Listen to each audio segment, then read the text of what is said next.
Hello everyone, welcome back to the channel. My name is Marco and today we are continuing One Piece episodes 378, 79, 80 and 81.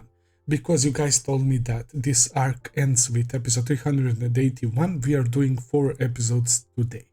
And I am so glad, man, that such a fun arc has this epic conclusion.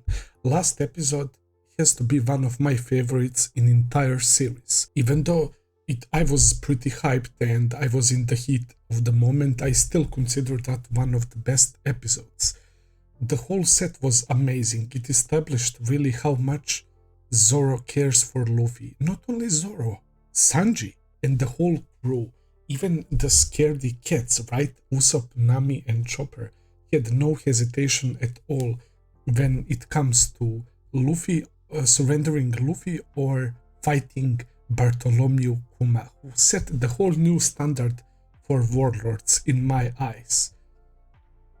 Like making people vanish, deflecting attacks, teleporting, using those like POW attacks that go through people, condensing air, expelling pain and fatigue from Luffy's body. What the fuck? On top of everything, he's a cyborg himself, and he has beams, and we saw his red eyes and everything. His body is really hard. Sanji hurt his leg when he kicked him.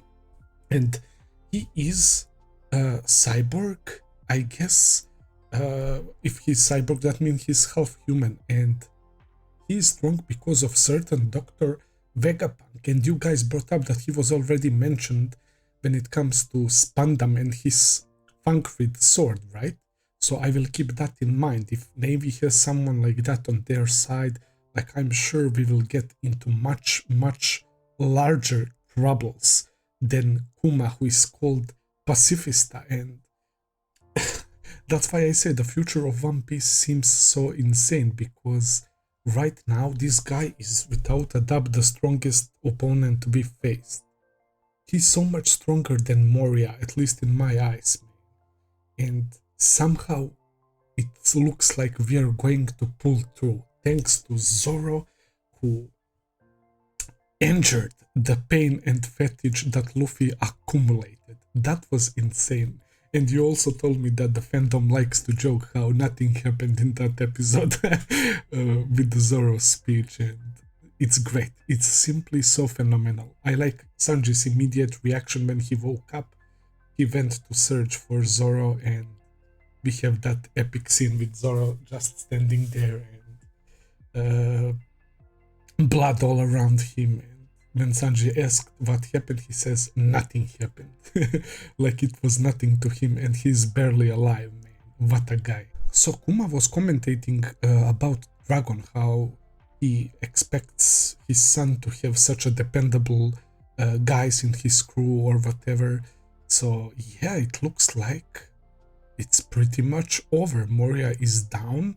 I doubt that he's dead, and the conversation between Kuma and I assume Navy, they told Kuma that he should check if Moria is breathing, so that they don't need to replace him, right? But to keep him on the spot and to I like how they basically need to hush every incident and everything that Luffy is doing, and yet he has that large of a bounty, man.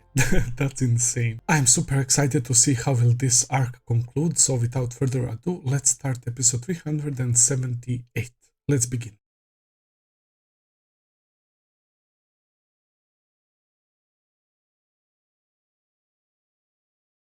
All right, guys, that was episode 381. We finished Thriller Bark. What a great arc that was. Thriller Bark in many ways reminded me of Skypiea, mainly because everyone was doing their thing, right, and exploring like their own side adventures, and for comedy as well. It was hella funny. I think Skypiea and Thriller Bark were the funniest arcs so far. The whole mystery surrounding Brook, right, at the very beginning, talking skeleton without a shadow. What the fuck? Wandering the seas for 50 years, and he explains to us how his shadow got stolen and that he cannot go into the sunlight. And then we got absorbed by the thriller bark. We got attracted to it, right? And it was all because we opened that barrel on the sea that shot a giant red flare up in the sky. And that was, I guess, the trigger for thriller bark that we are close to them. That's how our journey begins. Nami, Chopper, and Usopp use Mini Mary to go towards Thriller Bark, and they were the first ones ashore, right? And then the stuff with zombies and everything, it was hilarious. The song of zombies, Zombie Night. And I kinda liked the spooky vibes, to be honest. Like, yeah, it felt a little bit slow at moments, but not too much, to be honest. It was fine. It was completely fine because I'm very aware of how Oda is writing his story, and he's making sure to let us know everything, every detail, and I appreciate that as well. And when he makes such connections to earlier episodes, the plot with Brook and Laboon, that was so unexpected, man. And even without that, Thrill Bark was a solid arc, but that elevated it so much, man. Gecko Moria is definitely not of my favorite villains, but I do want to say that I really underestimated him and that I respect Gecko Moria. He lost his crew as well. He experienced the death of his crew, and he came back, and now he's trying, I guess, to make moves again with zombies. So I guess he got Hogback into his squad after he suffered the defeat of his crew. Yeah, we knew that New World is dangerous as fuck, but I didn't know that motherfucker attacked one of our emperors, man. Are you crazy? What the fuck? We saw a Whitebeard and Shanks. Shanks is literally walking and people are falling unconscious in his presence. Brother. Oh, I can't wait to see my man Shanks again. So yeah, Gecko Moria's ability, Shadow Fruit, manipulating shadows, cutting them, and you can insert them in zombies or in other living beings, but only for 10 minutes. But you can create a whole another being with zombie, and the user cannot go into the sunlight. And there is many pirates spread across the sea that got their shadows stolen for 10 years, for 5 years, for 3 years, and I was glad for them that they got their shadows back. Yeah, it was really tough. The first time we ever saw Straw Hats work together to bring down Ors also happened in this arc, which was extremely satisfying. The pirate docking that we also saw, like, the comedy was insanely good, man. 10 out of 10. Moria's ability, yeah.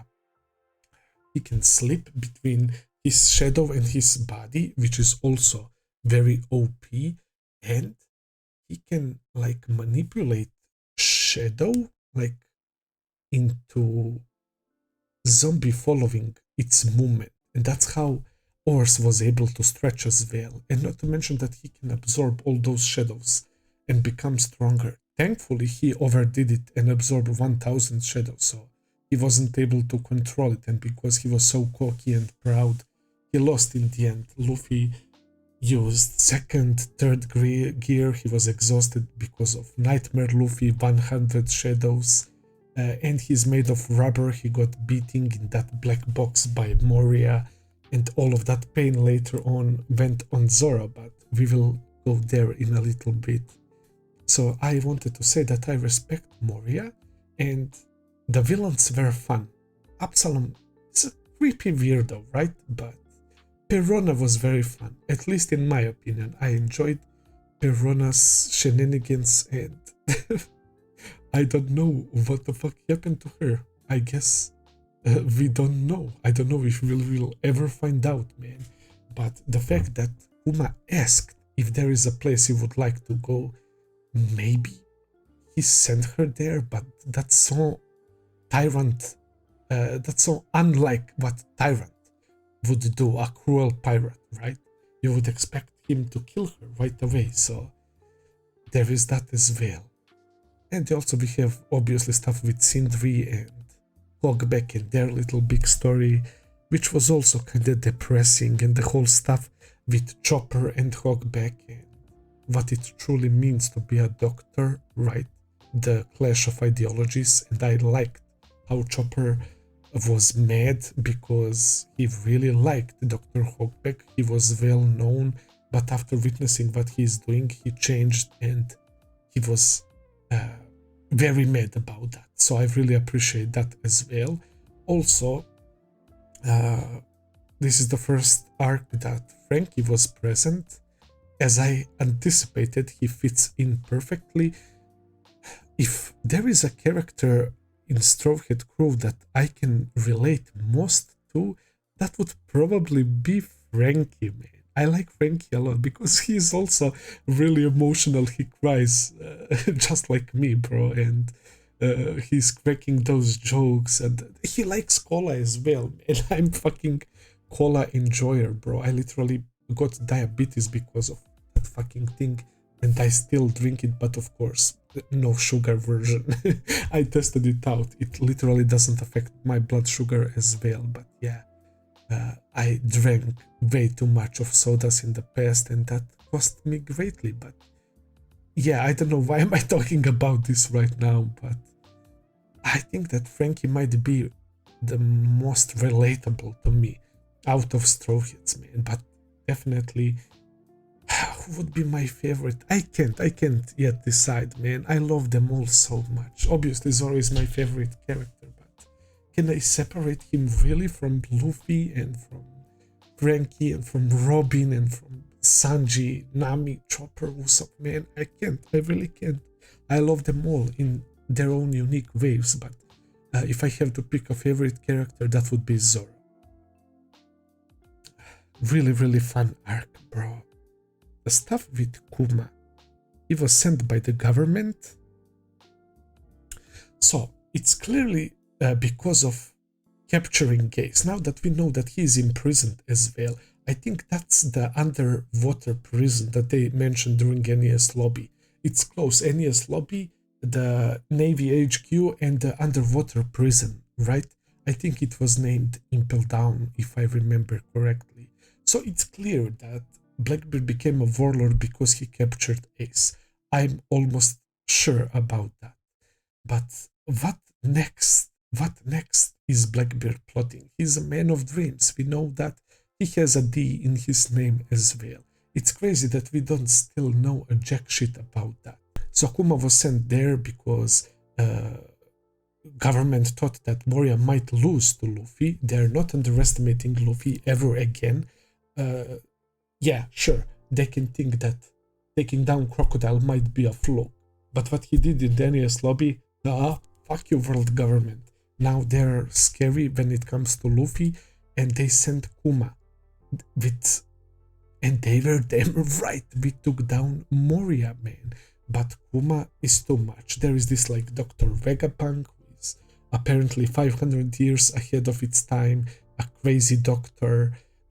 Kuma is the deadliest opponent we faced so far. We have to improve so much. Like, I can't even see that over one arc. Like, I can't even see our crew suppressing Kuma in like next 1 or 2 arcs. There is no way. He set the standard so high. And I believe that Don Quixote had the higher bounty. I think that he had higher bounty than Kuma when they showed them long time ago. So yeah, there are some warlords that are genuinely scary as fuck, man. I'm super excited for the future of this show. As I said, not only because of the stuff with Kuma and all the different warlords we need to face, but we have characters like these four emperors, and we have the admirals. Let's not forget about Aokiji as well. Like, this is insane. The world that Oda created is so fun, bro. Like, I'm saying this without any doubt. Like, One Piece is up there, where I put Attack on Titan and Steins Gate. I guess I have like this trio of my favorite shows now, without a doubt. That's how much I enjoyed it, bro. And Thriller Bark was super fun. I would say the same level as Skypiea, and Skypiea had such a strong ending. And with the backstory of Kalgara and Noland. And Thriller Bark was the same. It was pretty solid, but the ending was so strong, and I might love it even more than the ending of Skypiea, because of stuff with Kuma and Zoro and Sanji and our crew, and because of Brook's backstory. Rumbar Pirates, Captain Yorkie, his crew was so likable. Bunch of cheerful pirates playing this song that has such a nice melody, man, and is making me feel so positive, but also so sad, considering their last time they were singing it, they were all dying and dropping dead. It's definitely just like with Robin's backstory. Brook and Robin has the most tragic backstories so far. That was insane. Laboon was present when he was so young, and because they were singing, they got his attention. He was sad because he got separated from his pod, and he grew accustomed to Brook and everyone on the ship, and he started following them, and he was helping them during the battle, saving them from drowning and stuff. And he had a special bond with Brook. At first I thought like they all like made this promise, but he clearly interacted with Brook the most. And I don't want to say like I'm sometimes bad with words. You obviously know that English is not my strongest weapon, but it's not like I want to say that others didn't like Laboon as much. They clearly liked him, but Brook had something special with him. That's clear. And I freaking enjoyed that backstory a lot, man. And as I said, bro, my eyes were watery for these 4 episodes, literally, man. I won't need to go piss for quite some time now. I'm not even joking, bro. That was so touching, man. Seeing Brook breaking down and saying, I'm so glad that I'm alive. That's how much this moment means to him, learning that Laboon is alive and well, waiting for them, and the guy he's talking to, who helped him take down Moria, made a promise with Brook as well. Just you wait another year or two, we are coming for you, Laboon. I can't wait for that moment. That is going to be so emotional. Shout out to Lola and to Rolling Pirates, was that their name, and to severely injured old man. He all told us about Moria and all this stuff. They were really helpful. They created Nightmare Luffy, literally. The fact that Lola remembered Nami's name, I guess her shadow brought those memories with itself, so that was pretty nice. Moria, Absalom, and Hogback escaped. That should be noted as well. And yeah, those weird giant creatures at the end, it looks like they're... Like, we know how huge Thriller Bark is, but it looked so small in comparison to these silhouettes. And it's not like those like Sky Island people silhouettes. It's even bigger, and it's like a tornado with red eyes, bro. What the hell? Oda never stops with mysteries, with making us think, what's next? So it looks like Luffy is not worried about this. He has his own adventure, and he would get mad if we think that he needs help. So his paper being all messed up and burning is probably because he got beaten up quite badly, but it will return back to the normal state once Ace recovers. We got confirmation that he is in prison, so yeah, he will have to escape that somehow. I hope that we get to see him actually and to learn what is he going to do, man, because this is a huge thing. I really respect Luffy for that, and we are heading to new adventure. Are we going to Fishman Island? Sanji and Brook were excited about mermaids, man, and I guess we have a new simp character, Brook, who asks for panties, but he's also quite a gentleman at the same time. He's a swordsman, we have another swordsman now, and we have a musician, and I bet we are going to hear that song a lot of times in the future, man. And it's always going to be so nice because of these episodes that I saw right now. Bunch of interesting devil fruits in this arc. Clear fruit, Sanji's dream, shadow fruit, Pow fruit. Bunch of crazy devil fruits. I should also mention Perona's devil fruit as well. Was it hollow, right? It's quite annoying and nobody can deal with that except for Usopp, the Mr. Negative. Speaking of Usopp and Perona, the fights.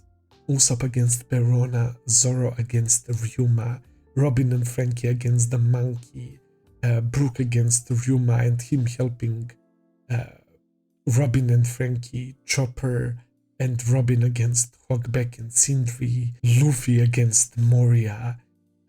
Everyone except for Luffy were fighting oars for so long, and there was so many attacks, so many little combo attacks, man. And last time they faced oars, it was all together, so there were pretty entertaining fights during this arc as well. It's really hard to compare it with Water 7 and NES Lobby because those two combined, I literally peak, man. I think they still stand slightly on top, man. Water 7 and NES Lobby, but Thriller Bark and Sky P are right behind them, and Alabasta as well, and there is a bunch of, I guess, smaller arcs as well. Yeah, there is a lot of potential for tier lists when it comes to One Piece, man. You can make so many videos, and we are going to do that in future as well. And last but not least, Strong World movie. Of course I want to watch it. As I said before, I know that there is a bunch of One Piece movies. Shout out to my Patreon Kuba90. He sent me like the whole list of One Piece movies and when to watch them. He told me that I should be okay watching Strong World movie after this episode 381, but also shout out to my other Patreon Sissoko, who told me that there are filler episodes that are leading to that movie, like episode 425 or something. So I really I'm not the huge fan where there is divide between fandom on when to watch certain things. I will watch it 100%, but I don't really know when to watch it right now because you guys presented me two choices and I'm very indecisive. So I don't know, should I make a poll about that or you can just write down in the comments? We will see, but no matter what, I will watch it and I will react to it. So don't worry about that. I will end the video here for today. Thank you for watching, guys. I hope that you enjoyed. If you did, please consider subscribing, leave a like, comment, all that good stuff as always. Check out my Patreon page if you want to see a few episodes early. I will be seeing you very soon with another video. Until then, take care and have a nice day. See ya, guys.